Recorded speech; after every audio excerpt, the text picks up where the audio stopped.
Това и в Star Niles пише, нали, че се реже само изключително, когато е необходимо. Но има хора, които ако ти не им почистиш кожата, те просто няма да се върнат никога. Ти задължително трябва да го умееш.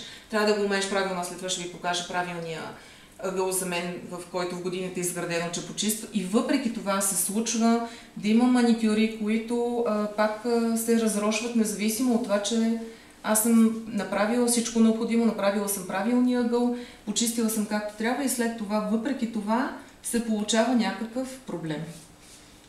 Случва се, но това е необходимото зло. Няма вариант при някои хора.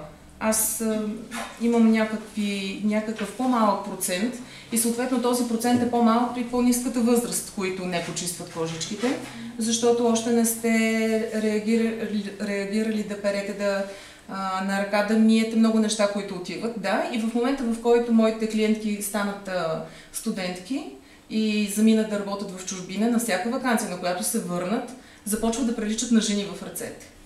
А един мой клиент, нашият мил Диман, който обикновено спи на маникюр, един ден идва с много лошо състояние на ръцете си. Аз не знаех, че и мъжете правят си. Аз съм го чела в ценоразписите, че има мъжки маникюр. Ми стана много интересно, защото буквално само едно избутване и зарязане. Но обаче явно има... Ето на милия ми съпруг, ако погледнеш ръцете после, тъй като след обеда не бях сигурно точно как ще потече, където ти казах и на те. Ако се стигна до там да ви покажа, ще видите за какво става въпрос.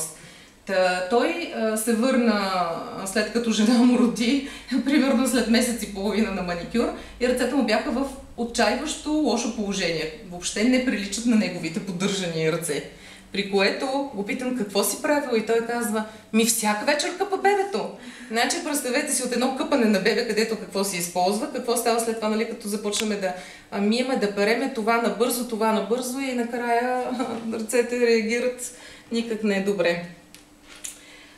Нокътната плочка, тя е от рогови, от блестящия слой. За нея аз вече ви обясних. По-нататък има какви са вариантите.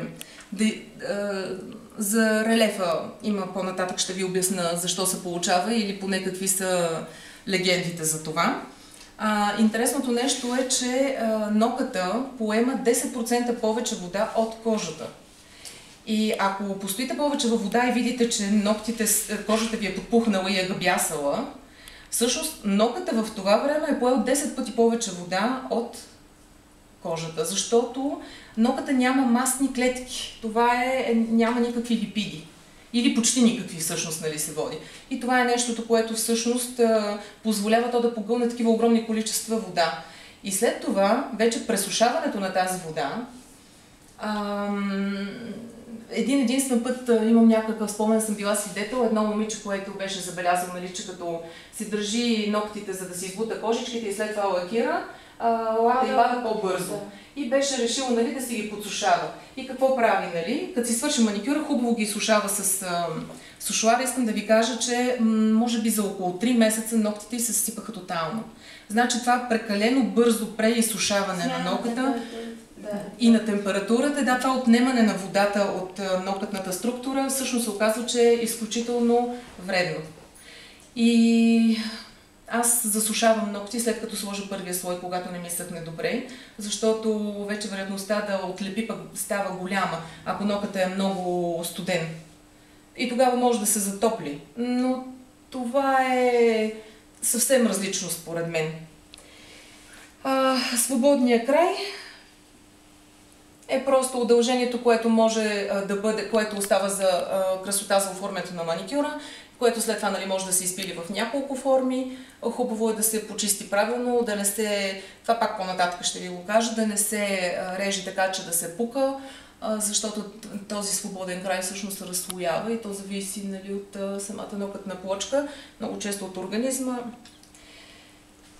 Хипонихилма, това е ето тази гънка, която много често, и то най-вече при бъдремовидните заоблени или облите заоблени, да, облите ногти, и бъдемовидните ногти, тази форма, която не се пресича така и се изпилва къс нокът, почти винаги, почти задължително прораства. И ако има клиентка, която е с много късонокътно легло, защото дълго време като малка са и рязани къси ногтите, или тя има тик да чопли, всъщност с една бъдемовидна форма, на която задължително най-дългата част е пред или наравно с месенцето, което е отпред. Този хипонихиум зараства постепенно. И ако си поставите за цел една и съща клиентка, да видите как се отразява тази обла форма във времето, ще видите, че епонихиума залепва за ноката. И по този начин може да се удължи плочката на ноката с времето. Но времето е минимума 6 месеца.